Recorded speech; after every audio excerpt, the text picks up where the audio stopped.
In. Today, we have with us Tina Meeks. Ladies and gentlemen, Tina, say hi. Hi, everybody. Hi, Pasha. Good to see you today. Always the perfect day. Thank you for joining us. Real quick, tell them how you got the name Touchdown. It's my success in collections and finding money where people don't expect to find it in businesses and from my career path. So, at a networking meeting, the guy goes, "Oh, so you provide touchdowns for businesses?" And I said, "Well, yeah, actually, that's kind of about right." So it's relatable, right? It's Yeah, relatable. yeah. Especially with your business name being Scoree, have a Hmm. score in there. So Exactly. I want to start off like this with this one. I think it's kind of interesting slash ironic that the cure to a problem, if you were looking at it from the problem's perspective itself, can actually be seen as an illness, a disease, or a disorder. So the supporters of the problem and or the problem itself could see the solution as the problem, right? Very much so. Okay. So how do leadership in the community and business have many parallels? So to move to a sustainable business model from maybe a legacy one, or to help the community go to becoming more sustainable, may require that same shift in perspective where the solution for a period of time might be seen as the disease or disorder by the issue supporters, right? Very much, yes. So you have some specialty in leadership. How give me a high level overview of leadership's effect. Um, well, I mean, a leadership's role, not everybody can do it. It takes a lot of patience. So I use a lot of analogies in my world. Okay, It let's has go. helped, with my training and my learning and understanding. But it's just like being a parent or parent of a fur baby or even human babies. You're nurturing and guiding and supporting and doing it all unconditionally without judgment and fear from them, right? So you have to take Mhm. it from that perspective. But then there's also boundaries and stuff that may be different and different. You don't want to enable, but you also don't want to treat one employee or team member than another differently. Everybody's got to be treated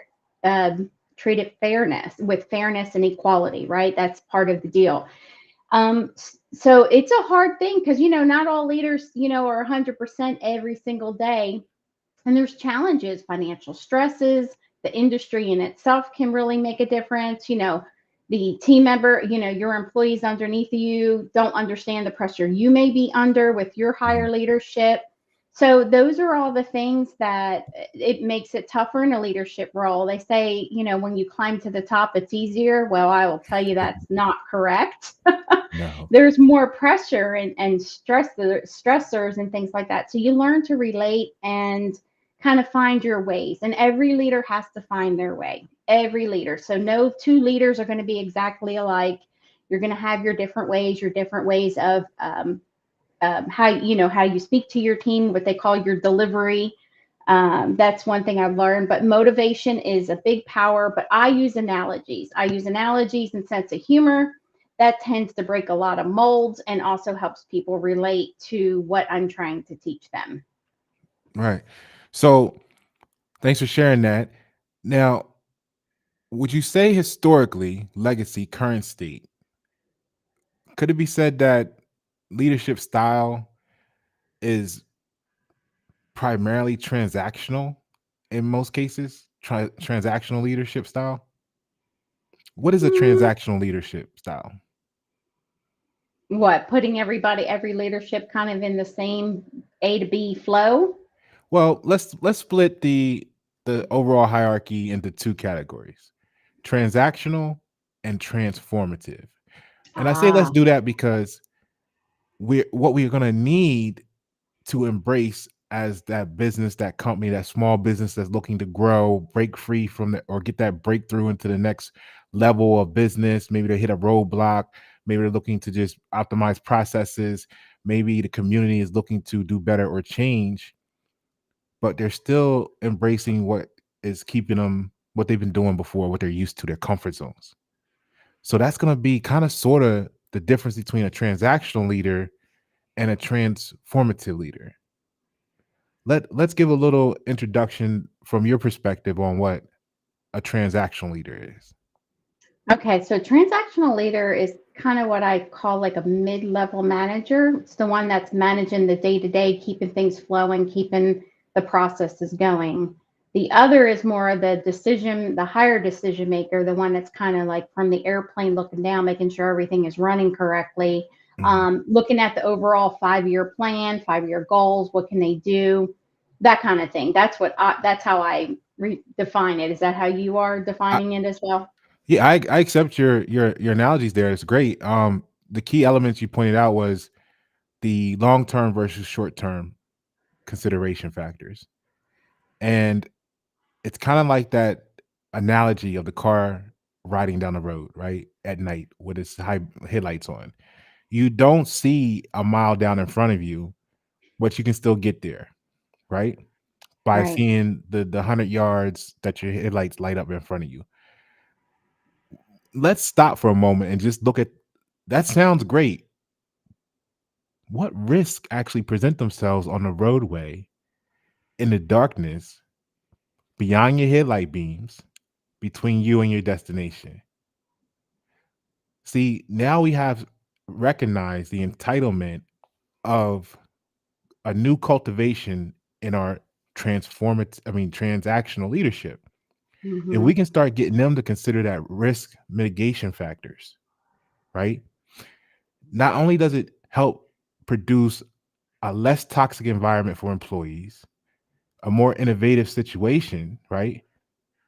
So tell us from your perspective, help us understand the power of the motivator mindset there to get the transactional people, right? The people that are used, that are locked into that system, to maybe start to see the value of shifting the mindset to transformative. Yeah, true. Good explanation. So yeah, you just have to, I mean, one, you got to wake up in a positive mindset every morning, no matter what. That's the number one goal. I learned that from my former co-partner at my previous job.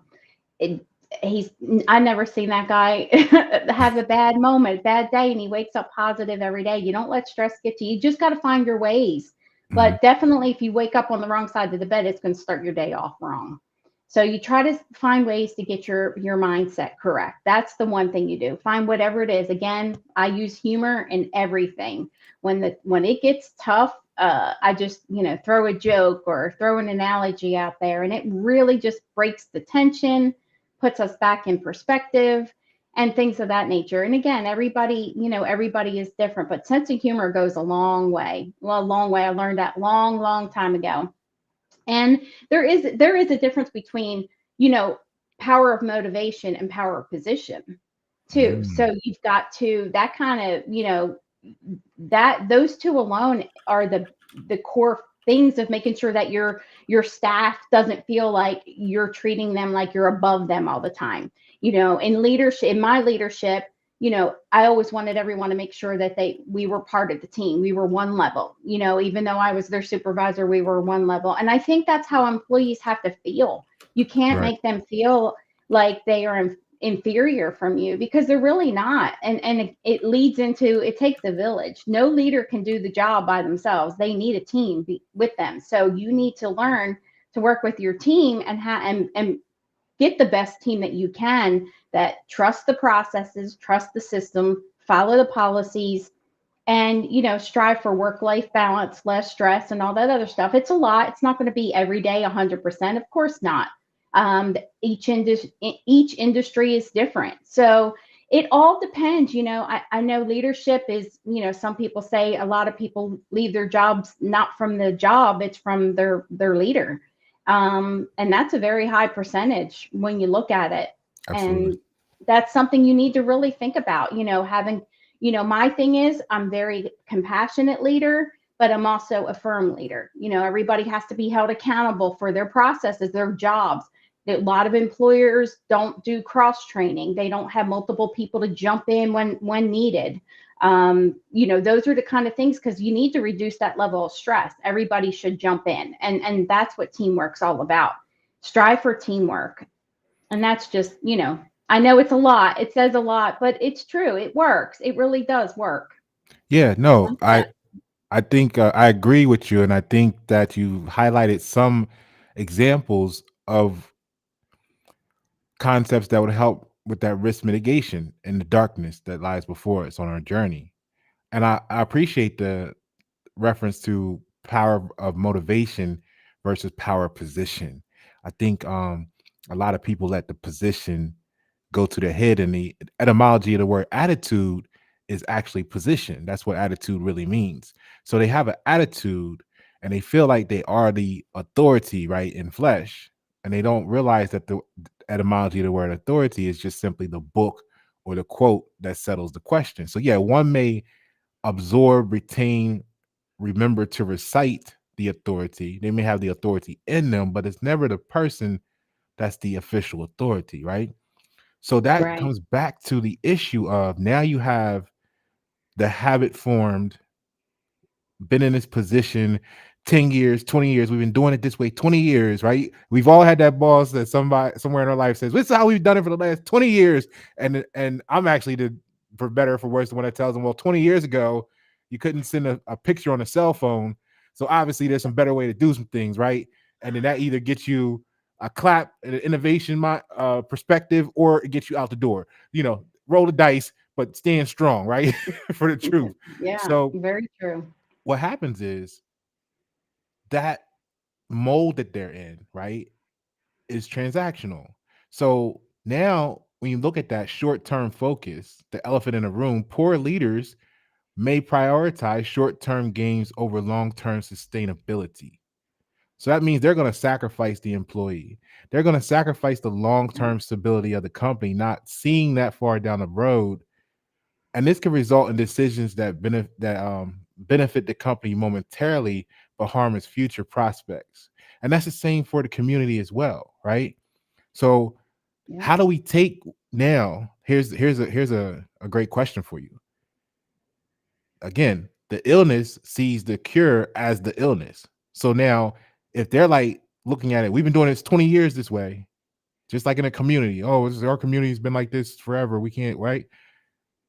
How do we take that sense of positive mindset and give it and develop a true positive mindset now in its place when they believe that they're being positive? Yes, I have actually faced that in many of my career paths. Yep, someone does something manual, or they've been doing it for 30 years that way, or 20. It's going to be the delivery and how you approach the change, Mhm. right? One, make sure you're at the job for at least a year before you do anything like that. The main thing you should do when you go into a company, and again, you got what, 5 different generations, so you're working with different generations as well, that have different skill set, different mindset, things like that. So you take that into consideration. So you have to look at that way, observe, just Mm. do what is there currently, right? And then after you're there a while, kind of say, hey, I could probably help with this, or, depending on your relationship with your leader too. Some leaders are very receptive right away, but the ones that are pretty sticklers, give that some time. You got to develop some core foundation there in order to approach that. But it's going to be in your delivery and how you bring it up. I know when I have, and I've been down that road several times, I say, I know you've been doing it like that. If I can just ask them, hey, maybe we can do that, kind of, let's see if that works. Maybe that'll help save your life and give you a better work-life balance. That's Yep. how my philosophy is. Because if I can stop you from working till 11, 12 at night, or having to miss your kid's graduation or birthday party. That is my thought process. My gosh, he does so much manual work, or he does so much manual work. Mhm. And then you just got to find the way to intertwine it in a very respectful way where it doesn't sound offensive or that you're trying to overstep or, trying to squash. Sometimes leaders too also feel like, and again, 5 generations, they feel like, oh no, they're going to protect the job because they don't want anybody to learn their job because they need to keep, stay a hold of that. And it does happen more when we get older, right? I'm hitting a generation of being the old lady on the block, so to speak. So you do have to be mindful. And one thing about a leader, you should always learn. Every day is a day of challenge to learn something new. If Right. you're not learning, if you're not learning something new every day, you're not advancing yourself. You're 10 years ago, you're 5 years ago, you're 2 years ago. You need to stay up with the times. It doesn't matter what you did 20 years ago. If you're saying that, that's old news. Like you said, stay up with Conti- the times or you're going to suffer. You will suffer. You might have been the rock star 5 years ago, 10, 20 years ago, but now you'll be run over because technology has advanced that fast. Continuous improvement is a current Mhm. buzzword, and that's a great segue because Simon Sinek actually, one of we're both fans of. Simon Sinek tells a story about how the people at the job that come up with the warning, right? We need to do something about this or change this because to avoid this crisis or panic in the future. And they're like, shut up. This is what we pay this department over here for. They'll take care of it when it's no, you don't understand. It's going to be big. It's going to be 2008. I know it's 2005, but it's going to be 2008. We got to do something now, right? And they overlook them. Then the panic happens at the job or in the community or in the household. Then let's say at work, for example, a team of people all working 30, 40 hours of overtime in a week to fix it. Simon Sinek gave this story where he said they get the plaque on the wall in the break room, right? The ones that stood up in the chaos.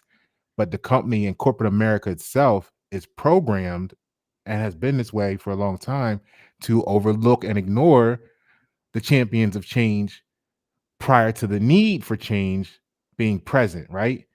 So that kind of comes into a transactional leader's weakness is resistance to change Mhm. because the ineffective leader might resist necessary changes, right? And that's going to have them hindering. That's going to hinder the company's ability to adapt, like you said, to evolving markets and or technologies, and or just prevent the pipe from blowing up that feeds the cooling system in the plant, and then the whole plant melts down, and we got a Chernobyl, right? So this can lead to a decline in competitiveness, basically, for communities, Yeah. businesses, families. So you deal heavily in finance. So with that on the table, right, that resistance to change and the risk that comes with resisting the change, as we just identified in brief, talk about overcoming the accounting stress and finance industry pressures related to remaining in a transactional mindset as far as leadership goes. It's kind of dangerous. Very. If you are in a financial position and you're not a planner and you're not thinking of tomorrow, like for instance, I never live in today. I'm always living in tomorrow, next week, next month, right? That's like the cash forecasting mindset. What can I make healthier? What can I make better? What can I make more successful? What am I missing? What am I checking?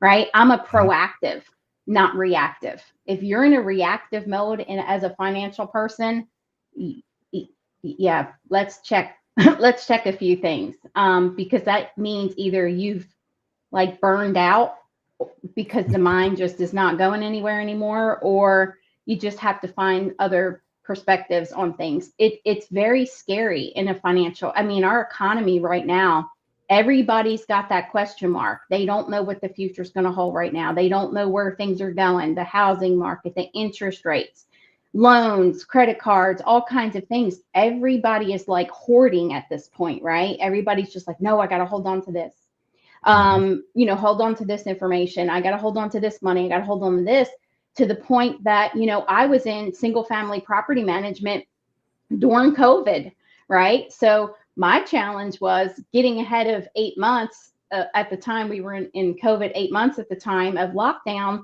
And here's me. Oh no, what do?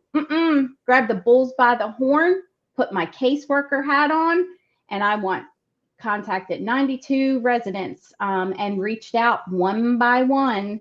Me and the team got together and we did everything we could to try to get them assistance, trying to get them to work with us to get the assistance they needed during the moratorium, right? Because that was the Right. goal. We want to keep people in their homes. It didn't matter you couldn't get evicted, right? That was irrelevant. We all knew that.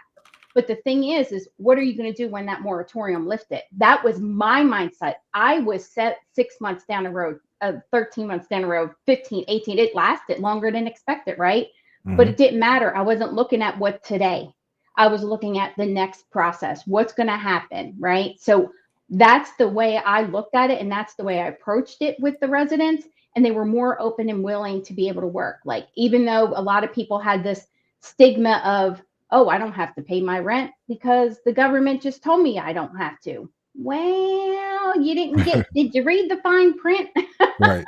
Because there was a document that was signed that basically said you can be, you have to make sure that this is valid in order for you to, stop paying your rent. Because then the unemployment was paying, I think, like up to $600 a week extra for those that had lost their job due to COVID. So you see what I mean? There was so much misconception out there during that time frame, and we won't get into that. But just to kind of give you what my financial brain was working on is, hey, let's get these people the funding they needed. The money was out there. You got to get A and B to match up.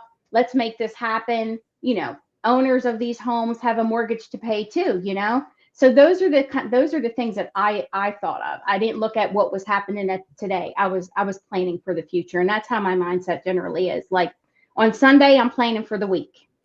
I'm Right. already planning for the weekend. So that's my mindset, and I guess that's why I've been so good with finances in the financial health market, and always digging and looking for that needle in the haystack. What are we missing? Whether it was system processes, manual processes, utilizing the full capacity of a module, the right talent, the right skill set. See, that changes too. If you had somebody that was a rock star 10 years ago, but they're still doing manual processes, they're no longer your rock star. I promise you. They've got to advance. And if they're stuck at not wanting to advance and learn, unfortunately, they're going to end up being phased out, let go, or, they're going to just get frustrated and leave because they're still working 12 hours a day and not understanding why everybody's leaving at 8 hours a day, because they've learned to streamline their processes, or they were open to allow someone to help them streamline their processes. Optimization, again, if they're transactional and they're firm and remaining the same, they're going to ignore, based on the psychology of projection and perception, they're going to ignore, cast out, avoid change. And then the people that have changed, like you brought up a great example of showcasing a lot of the technology of being a great leader. Um, you took upon yourself, right, to innovate, because one of the drawbacks to poor leadership is limited innovation and adaptivity, right? Adaptability. So in that travel journey with the headlights on the dark road, you saw ahead of time, wait, they're saying it's all good now, but it's probably not going to be 2 years from now. What can we do today, right? So the transactional leader would have stuck to the established processes, protocols, left the people out there stranded because the paperwork said, stay your course or whatever, right? Deal with it when it comes. We'll cross that bridge when we get there at that point. But the transformative leader in you said, no, we're going to encourage innovation and creativity, by the way. And you called 96 people ahead of time and got it going. So good leaders, I could parallel that to good leaders prioritize the well-being of employees, right? Not only the employees, but the customers, right? So you can take that dynamic from business to community to household as well. And that creates an engagement factor that actually helps create a positive work situation or culture. And then collaboration and innovation skyrocket. So what do you think is crucial? How what elements is crucial? Now you did that to yourself, right? It's easy to motivate ourselves. sometimes, right? Now, give us the crucial, balance of compassion and firmness and how you would go about translating that to contribute to a team dynamic as a leader. Using, yeah, I guess, like I said, I found my niche. I brought in my compassion, which I have a big heart, but then I am firm because, we're dealing with money here.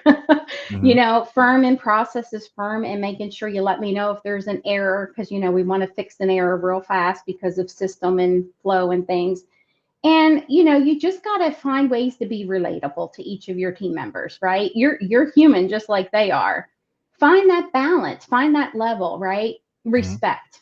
One of the number one things is finding that respect with your team and build that team. Find a way, be the reason they want to come to work every day, right? If you come in and your employees are like dragging every morning and they're like, "Hi, good morning, y'all," or they just like walk right by and there's Walking no on by. communication or whatnot. You gotta, one, it could be personality too. There's some people that just are not morning people. I had a girl I worked with, she used to tell me every day she's not a morning. I worked with her 8 years, wasn't allowed to say good morning to her till 10:15. And we had this joke, and I would say, "Hi, Steph. Good morning" at 10:15, and it was like our thing. It's just you got to find your way to kind of relate with your staff, no matter whether you're a team leader or in a leadership role. So you just got to find your balance in your way. And again, some people have other problems or things, and that they don't want to bring them into the workplace. But if that's not their norm, then there is something wrong. Like you should automatically know that should be your light bulb that something's wrong. Let's reel it in and fix it before it poisons the situation. Um, the other thing, like, and you got to hold the team accountable, right? So Mhm. you also can't be a pushover leader either, right? You can't be, hi, well, this going to lunch every day or going to, birthday party or being intertwined with their personal lives. See, that's where some of the balance gets mixed. It Okay. works in some environments and it doesn't in others. I think you kind of need to be a little careful of with that because that's where favoritism also gets thrown out there. Well, she went to so and so's wedding, or he went to her son's birthday party, where you got to have that dividing line, right? So Right. you got to be careful of that as well. But it's tough. It is very tough being a leader. There's a lot more to think about in leadership than just managing the day to day, working on the numbers, making sure people are following the policy. It's a lot because you're not just responsible for your processes, you're responsible for the team underneath you as well. And that is where a strong trust has to be. Like for instance, they have to also trust you, trust the processes, but that goes two ways. Mhm. I don't like throwing that word. Micromanagement is a very strong word, and we all know what that means.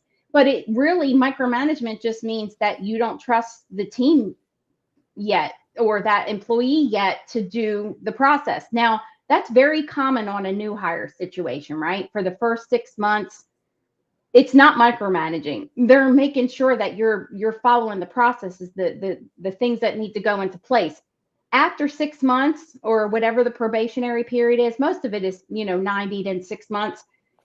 You shouldn't be micromanaged as employees refer to it, but it's really not. You're just making sure you build that trust factor and things are flowing and they understand the processes, right? You can't just say, "Oh, okay, I'm gonna throw the baby in the pool and let them figure it out themselves."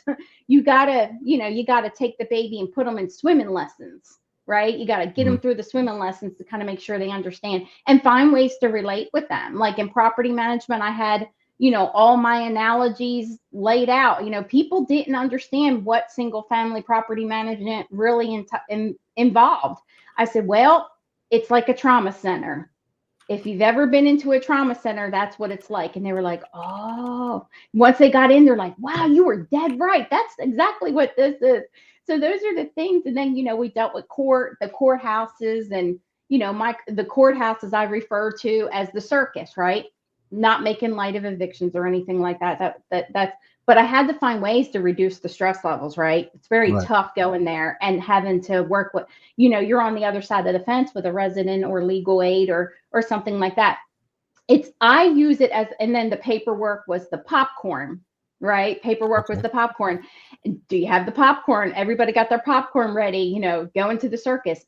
And it just lightened the moment and it kind of took their mind off of it. And the way I did that is thinking about, when you go on stage and you're doing your first acting gig or singing and they say, just imagine everybody in the audience in their underwear. That was my thought process with that analogy. So those are the things, and I'll tell you, it made a world of difference. It made a world of difference in our field in finding the ways to explain things. So great analogy with the popcorn and the audience in the underwear. That's- I know a lot of people just be like, just imagine they're not there. A lot of times you can't really see them too well anyway because they're in the dark and you're all on the lighted stage In or the light, yeah. in a show environment. So, and you brought up a good point about trust too, because trust is very important. You know what I mean? I I I'm a stickler for trust issues. When you have that person that you know is late all the time, it's like you gotta when you become true to yourself in reality, you realize when you had that meeting in the back of your head, you're creating anxiety from that person being invited. Do I need to invite them? Do I need to tell them it's 2 hours earlier so they'll be there on time? Do I need to? Are they going to be on time? All that stuff is really toxic to yourself, and then it becomes a question of, well, does that deteriorate the trust to the point where you no longer value the connection or relationship in whatever scenario, right? So, a transactional leader can erode trust if we go back to that example you had about going ahead of time instead of sticking to the policy and contacting customers and making sure we had a plan for them, right? You had a plan for them because they'll stick to the perceived decisions based on compliance, like we said earlier. But the transformative leader is going to build trust by being transparent. You know what I mean? And that's Right. really important. A lot of people try to hide transparency. Like when you look at the toxic workplace as defined by the AADA alphabet crew, right? They're scientists that they trust, right? They say one of the things that creates a toxic workplace is management withholding information. So when's the last job that the average person had where they felt like management was telling them everything? Okay. So great, great, great examples. And I like the fact of your analogies being used to simplify complex concepts so that they can be more relatable to your teams, right? And I Right. think you talk about that in your upcoming ebook, right? Yeah. Yeah. I mean, starting Score allowed me to, bring in my leadership. Most entrepreneurs, they're in leadership roles in general, right? That's kind of Mhm. what gets them from the corporate world, rock star mentality to the leadership and being an entrepreneur, right? They kind of go hand in hand. And so a lot were asking me about a lot of things. And so, you know what? It just inspired me to write my very first ebook, something I never thought I would do. I do a lot of motivational speaking privately with friends, family, people that know me. And I've been told so many times you need to write a book, start a podcast, have a YouTube, whatever. That was irrelevant to me. But knowing that I'm making an impact on some people that I've been working with recently, so you know what?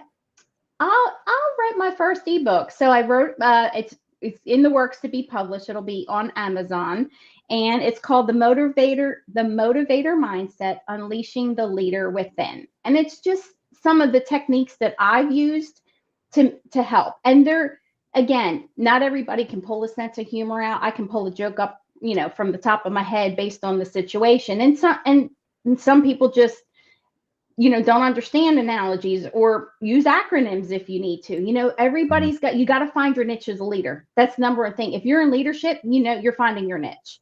And that worked for me. And I figured, well, why not share it? Why not share a little bit of my sense of humor, lighten up the load a little bit, especially this time of year. We're 6 weeks down the path of year end.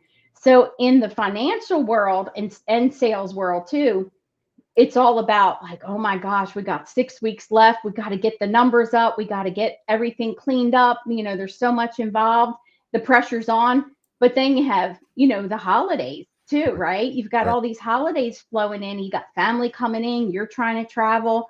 that balance is tough, right? So that's going to make anybody in any position very much stressed out. So find your ways. So I am working on some lunch and learns, and my lunch and learn focus is don't be a Scrooge, right? Find your way to relate, because it reminds me of Penny with Penny, how she works with the Jim Carrey Scrooge version, where she just try what she does is she just keeps picking at him until he opens up, right? Because overall he's not a bad person. He just needed somebody to relate to him that allowed him to feel compassionate and respected. Again, that's how I took it, right? Mm. Once he realized he had that in her, and it made him open up. And then his little heart went from little tiny to real big, right? So that's what you have to do. And that's how I relate to it as well, is, don't be a Scrooge. Find ways to bring compassion, but also be firm and hold accountability. It's that simple. Throw in some analogies, throw in sense of humor, because the lingo is different too, right? Mhm. The lingo is different from one industry or another. I mean, I'm learning that even in the financial world, people speak differently. I heard the word today, it was um, business architectural. And I was like, Okay. what in the world? And it's a lot what I do. I restructure financial health, right? Right. I come in and I look at, what's going on with the people, what's going on with the systems, who's doing something manually, where are we missing processes we should be utilizing, modules, where are we missing the boat here? And that was just a very different. So you see, a word I have not heard of that defined the same thing of what I do is, as a financial health person, is business architect. Business So architect. interesting. I Yeah, business I like that. architectural. I like Yeah, that. Um, but so it's that not relatable though, unless you know that definition, right? well, then now see, here's where we go with transactional leadership view or transformative, because the transactional leadership, maybe they say that it's not relatable, right? But the transformative, it's a gold mine, because that means that if you're going to have someone ask you, well, what is a business architect? When you tell them that, it gives you the floor to describe in detail and in depth now, because you're going to transform them from their prior state of not knowing what it was to learning about you, and then remembering that you're the one that told them what it was in the future. You're the first one that brought it to them. So that's totally transformative leadership process mindset. So put it out there, make them, a little bit out of their reach, to encourage them to step towards you in direction. Join us here in the solution. Don't see it as a disorder or disease, or you know what I mean? Join us Mm-hmm. here. Join us here. So I like the growing little hearts, right? That you mentioned earlier, because that's what we want to do with our teams at workplaces, employees in general. If you're in a leadership role of some sort, management role, in the community, and you want to foster that. There's going to be challenges when you're fostering the collaborative mindset among the team, which I encourage people to take a look at your book and see the value that you offer there, helping them with that. Um, you brought up some great points, and that leads me into saying, please, for the record, tell us about Scoree. How'd you get into what started? How did that start? And ultimately, you provide a great service for the businesses, which ultimately supports the community. Talk about it, please. Sure. So Scoree was a passion of mine in each career path that I've taken. I've learned that I found out I had a niche for finding money or streamlining process. So it was either indirectly or directly an impact to the financial line, right? Mhm. So in my learning, I just did it. People would say, "Oh, if there's a problem, go to Tina. She either knows how to fix the problem or she'll tell you somebody that could." And this goes back, over 2 decades, whether it was in my personal life or my professional life. If I would always be the one that would solve the problem, right? Right. I again, I'm going to use an analogy here. I consider myself to be that person that runs the marathon with my jugular slit and I'm holding my neck, but I'm still going after the problem, the solution to that problem, no matter what it takes, right? Because I need to fix your problem, right? I need to find out why are you hitting a brick wall? Where's the problem? Whatever it needs to be, whether it's, for instance, like filling out an application, language barrier, right? Mhm. Applying for disability, the terminology, they don't understand. It's too much information. Work on that. VA benefits. Your mind is so messed up because you're sick, you don't even know how to get into the process of VA. Applying for a mortgage, getting home ownership benefits. The list goes on and on of everything that I've done in my past, just helping. I had a girl when I first started training at a job when I was working at one of my positions in the textile field. And I was training with her, and she would sit there and flip pages one after another for every customer, for every style, for every product. And I'm like, you have to do this all day? And Wow. she's like, yeah. So because I had built an accounting ERP system, it was a $2.2 million system, a fuel accounting system at the time in 2004, I was like, wow. And from my networking with IT and other departments, I found out they had the solution to the problem. And so I went to this person and this person to make sure I had all my pieces right. And then I Right. took it to the IT director, the head of the IT, and I said, can we just do this? And he did it. And it took her job from 8 hours to 2. Right. So that's what I'm saying, that those little things, that's what I can do. I can see things from a different perspective and make massive changes very quickly because of my background, because I've been fortunate to be able to get into a very versatile industry, from, government to real estate law to, um, textile, system structure, finance, things like that. So I can see things differently that have an overall than a one-dimensional perspective, not of just accounting. I can see things from other areas. So I'm able to help a lot more, and I'm able to find things. And I love to learn from other people too. I think that's, people say, oh, Tina, you're so smart. No, actually, I just love to learn. I love to learn. I love to Yes. pick people's brain and say, hey, teach me how you did that. And they'll say, okay, you teach me how you did that. I'm half a century now, so I've got a lot of knowledge under my belt. And I always heard knowledge is power, right? Knowledge is power. So learn what you can, because you never know when it could benefit you, or what can benefit someone else that's in a time of struggle or crisis or at a roadblock. How many people do you know, Pasha, that have a dilemma and they just like ball up, and they don't know how to handle it. And they Right. don't know who to ask for help. And that is a horrible feeling to be in, not knowing who to talk to, where to go, or feeling like you're going to be judged. And I'm a very non-judgmental person. And I think that's why people open up to me a lot easier as well, because I'm not here to sit here and judge you. I mean, let me help you make money. That's my passion.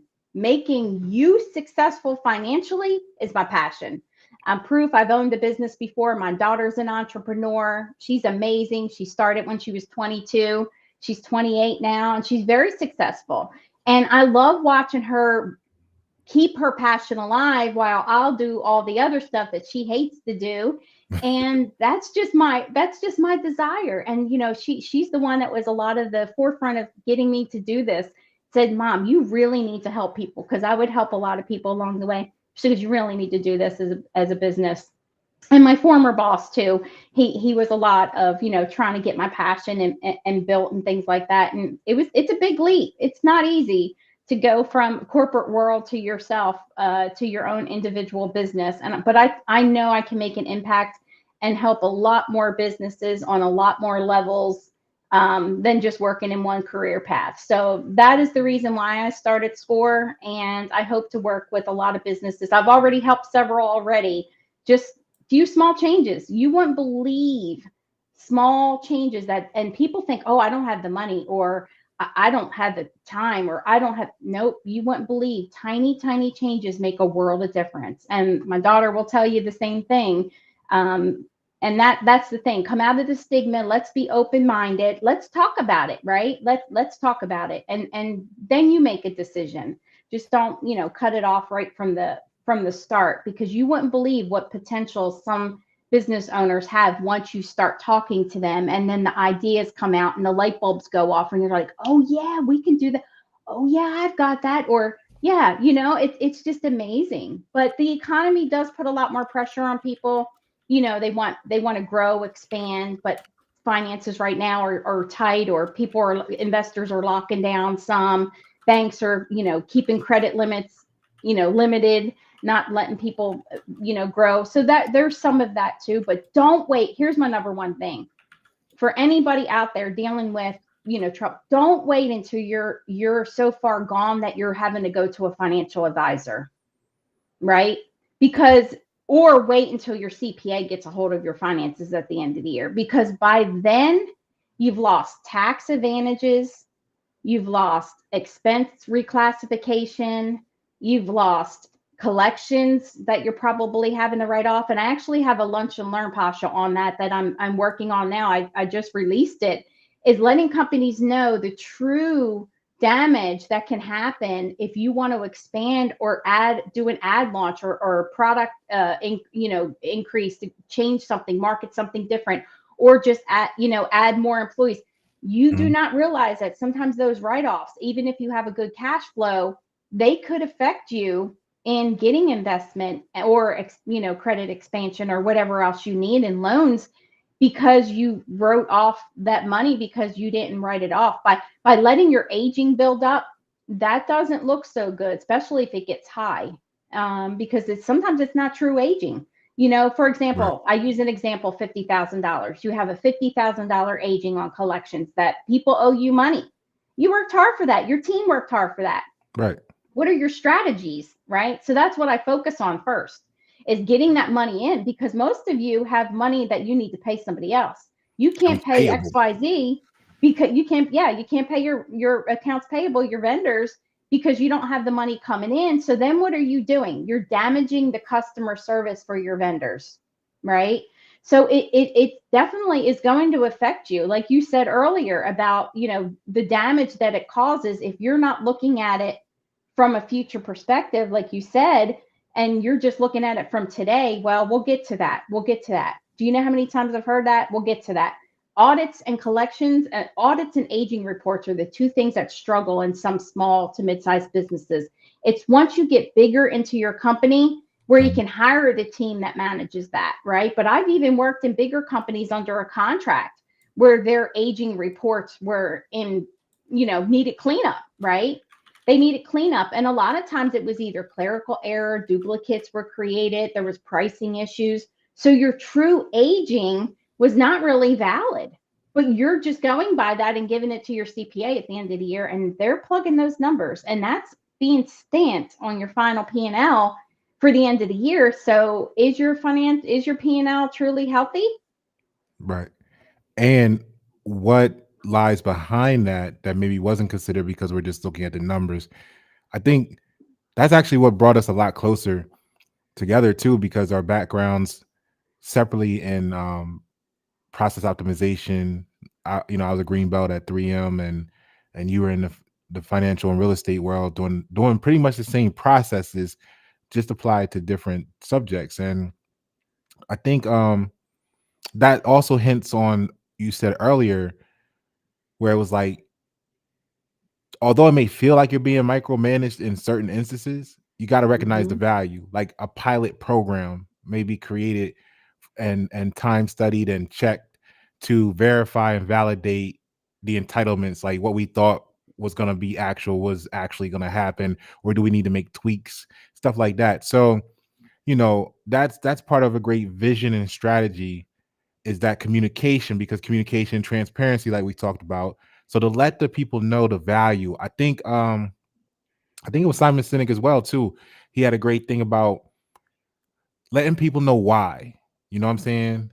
And and Oh and yeah. and these strategies can actually be used for the household and community too. So like when you said talk together, see what can be done, the household and the communities could be equally as surprised once we start talking to each other and agreeing on the destination, Sinek. But the one thing that's amazing too, that was great mention, is the companies be like, hey, we need you to, your sales rep, and they're like, we need you to do $200,000 in sales each month. Thank you. And it's like, okay, we get the arbitrary number, but where's the why?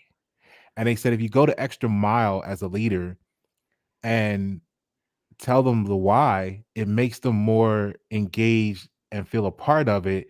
And that's something I used to find great success with. I would actually, and go to the leadership above me and be like, look, man, we're going to do A, B, C, and D. All right. And if my team pulls this off by this date, I want pizza party, something, whatever it is, right? I want a pizza party for my team, 2 hours off in the conference room. We're going to watch a movie and we're going to chill, right? And they'd be Right. like, okay, because when you look at the ROI, it's like, oh shit, they ready to knock out like 5x. And all you want us to do is invest $450 if you're successful on pizza and a little bit of downtime. Okay. You know what I'm saying? So have Well, that communication, that yeah. transparency, then come back to your team and be like, look, we knocked this all out. I know it's a little extra, but if we do this, I'm gonna give you that. Or, and like Simon Sinek said, Incentives. yeah, yeah, yeah. Give them the incentive, give them the motivator, and it takes that. Yeah. It takes that think Boost outside the box. morale. Right. Mm-hmm. Think Oh outside the yeah. box. Go negotiate those terms with your leadership. And I think in the Simon Sinek example, it was the same. Let's say that the same voice saying it, and he just said, "Well, add on to it that the roof has been leaking, and if we do this, we'll be able to fix the roof on the building, so your paperwork stop getting wet at the printer." What I mean, give them that reason of why, and just give them that extra boost on so they know why we're doing it. Yeah, we don't want to do this shit, but when we get done with it, at least the roof will be fixed. You know what I'm saying? So Oh yeah. Oh yeah. vision and strategy, and that's what you deliver on a high level financially, optimizing processes, and it affects not only the business need, health, sustainability for the future, current state, the customers' quality of service, product rendered, quality of life for employees. That's a win-win-win. That's a touchdown for the whole community. Tina, That is true. anything that we missed that you want to add, or Um, or just what do you want to add at this point in time for the yeah, people? let me kind of just kind of like sure, summarize what you said. Your why is true. I mean, anybody that has been under me, one thing I always say is I never said just do this. If there Just was a change in process or something, I gave them that why. mhm, Why? So it made them relate and understand it a little bit more than just being a directive, right? So you're right. That I learned that a long time ago. What plus it also allows you to develop, respect and understanding. There's where that, position over motivation of power really plays a difference, that why statement. The lunch and learns I'm offering, last 6 months, I've got one on the financial side, one on, don't be a Scrooge. Those are on my LinkedIn and my Facebook page. Let's spread some love and cheer a little bit. Let's boost up some laughter, some smiles, things like that. Even though it's tough for some people this time of year, anything I can do, 15 minutes of your time, that's all I'm asking for. And then more so with the write-offs, I want companies to understand the impact, because the hardest thing, talking with financial advisors and CPAs that I have been the last several months, so many companies wait until they're in such a crisis, when all mhm, you have to do is contact someone like me and just come in and give, you know, just a view, just the right. view, and see what can help you. Because don't the worst part is waiting to the end, because finance is I think like the first thing that a company fails for. The second is management. So don't wait to that. Find someone like me or contact me. I'm in the North Carolina area, but I do a lot of things via Zoom, or COVID taught us a lot of technology Yeah. utilization. So definitely do that. I can definitely change perspectives on a lot of things, and I just don't want to see another company fail, especially in this economic time.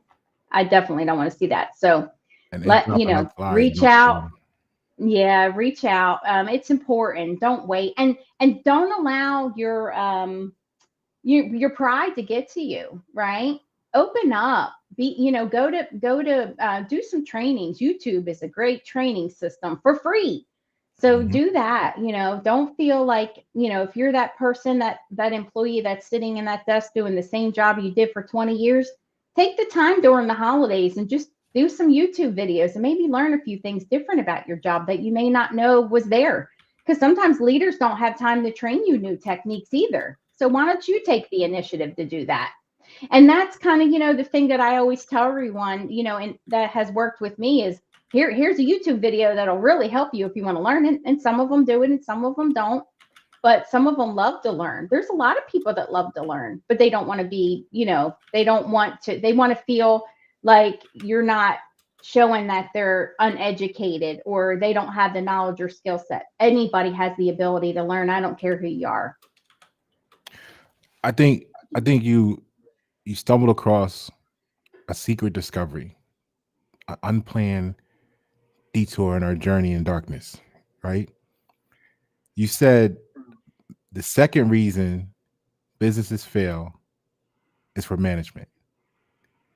And I think what we've done with this video, this conversation today, is clarify that the leadership is actually always going to be the first. It's going to be the first reason. The financial aspects is the byproduct. Like you said, by the time it shows Right. up on the financial world, the problems were back then on the road. So what I want to add to that is to again reinforce the value of what you do, Touchdown Tina, for the people, the community, and companies, because you see it more often in big companies. Like when you talk about businesses failing, they're dropping like crazy in North Carolina. And I'm sure they're probably nationwide or in the, the vicinity of North Carolina, so to speak, to be technically accurate. So I'm sure that's everywhere. But since we're here, we're seeing it local. Phone goes off with the news break. Company 4,000 people. Boom, like once a week at least. So what it is, though, what I want to point out is when you see it in large companies, because when they get so big that they capture whatever, all the market share is already pied up, right? Divvied up in pie slices. They can't, it's a lot harder for them to grow, right? So what do they do to appease the stockholders? Well, they start eating themselves. They start cutting this, cutting that. They cut the free water in the break room. You know what I mean? The coffee, no more coffee. Then they cut 2,000 people of staff, which affects 2,000 families' quality of life. And what are they doing? They're going to take the quote unquote savings and then slide it over to the profit section and call it profit when it was really just them eating themselves and self imploding, which is, a disgusting concept to then satisfy it visually based on an illusion that now they've gained this profit. Instead of just being transparent and say, look, we're maintaining right now. We're going to be flat. If you in with us as a stockholder, you're going to be in with us or not. No, they sacrifice the people. They sacrifice the coffee in the break room. Now the lady that said don't say good morning to me till 10:15, 10:30. She don't even want to hear it then because she ain't had her coffee till she go to Burger King at break time. So she don't want to hear it at all. You know what I mean? So now the culture at the workplace is shifted. Why? Because they're making cuts for various reasons that was the success of poor leadership, right? Right. So your book about leadership is powerful. Your health consultation is powerful. And I want the community to know, not only, even if you don't have a small business, if you what is it, HOA, call Touchdown Tina because she can help you find how to make more effective and efficient how you taxing the community. Oh, we're not gonna go there. How you those dues that you getting collected, you're gonna be able to do more for your people. Oh you know, yeah. Oh so yeah. We can get into that. there's a bigger picture of opportunity for you to actually provide service to help the nation arrive at the new destination as we're agreed. Right. Agree. And I'll leave you with one last thing, Pasha, and all for leadership out there if we don't get to speak. Just remember a saying I heard a long time ago. It isn't the what you say, it isn't what you do, It is how you make them feel that will be remembered. Mm. And that memory is going to alter what you did and what you said in a different perception. So do be mindful how you make people feel, because even though you might not have said it this way or did it this way, it's because of how you made them feel that made them draw the analyzation of the outcome of how they are going to, return to you. So just be careful that. Remember, what you do, what you say, the perception of that will change with how you make them feel. Well said. Appreciate you sharing that. Any closing remarks at this time? No, I thank you for your time, and I wish you happy holidays. And anybody else, hang in there. It's always the perfect day. I appreciate you being here, sharing this moment with us, and investing in the community in such fashion. And say bye to the people. Touchdown, Tina. Bye, everybody. I'm Pasha Take Paroh. care. I'm Pasha Paroh. Thank you for tuning. Enjoy.